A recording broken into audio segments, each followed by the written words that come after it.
ရောက်တမီတခြားစီမိုင်တွေဝဲငါကလေးပဲဖြစ်ချင်မိတော့တယ်တောင်ကျိုးမစိမိုးလေးခံနေလဲ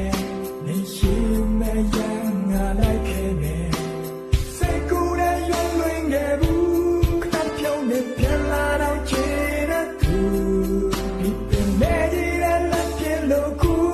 လမ်းခဲ့မဲ့ခုငါယူမိဝိုင်းနေတဲ့ပြန်ခဲ့ဖို့လှိုင်းနေတဲ့ဒီကွယ်မတန်နေနဲ့အော်ခေါ်မိတယ်ဒီမြဲတဲ့လူဘဝတဲ့ဒီမြဲဆုံးချစ်တွေကရတိုင်းထပ်ဖို့တန်တာနေသေးတာနဲ့ပင်လေလိုက်